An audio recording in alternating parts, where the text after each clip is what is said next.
for me, the first thing I shot was in the training arena. And I hadn't really I'd seen the outside of it and I hadn't seen much of it. And then I had like a big dialogue heavy scene my first day. And then I got onto the set and they open these huge, massive doors, which apparently they found the wood that they used to make the doors in the bottom of the sea in Belfast Harbour. So you can't really see it, but if you look at the doors, all the wooden doors have little barnacles on, and you just look at them thinking, this is amazing, it's incredible. But I had to do a scene in front of all the Viking extras and all the crew, and it was really nerve-wracking. I said to Dean, the director, can you see me trembling? He's like, no, it's fine. But it's a lot, it's a lot to, I think you have to kind of wrangle that part of your brain, which is the bit that's traditionally used to keep you alive if you come across like a male gorilla in the jungle or a wolf, it's the bit that says run.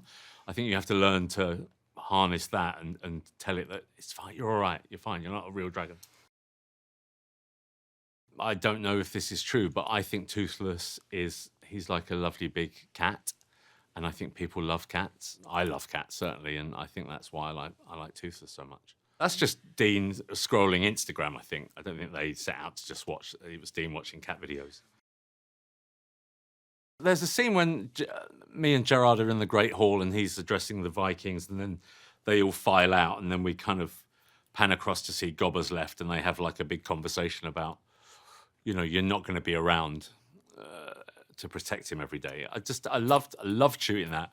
I loved the fact it was just me and Gerard and Dean, and we sat and we talked about it for ages, and we rehearsed it, and we were like, well, maybe we were, but it felt like we were making a film, even though the hall was enormous, and you kind of, if you were to stop and look around, you get a real sense of the size of it. But once it's just you and the other actors and the director and the DOP, and you're doing that kind of walk in terms of this, I stand here and then you come through here, and that felt amazing. And then, I'm a fan of actors. I love to work with actors, and I love to watch what they're doing. And there is a part of me that if I do my work right, if I do enough planning, I don't seem to have to act. It just happens, my brain just does it, which allows me to look out through my eyes at Gerard Butler acting, and I'm like, that's Gerard Butler acting.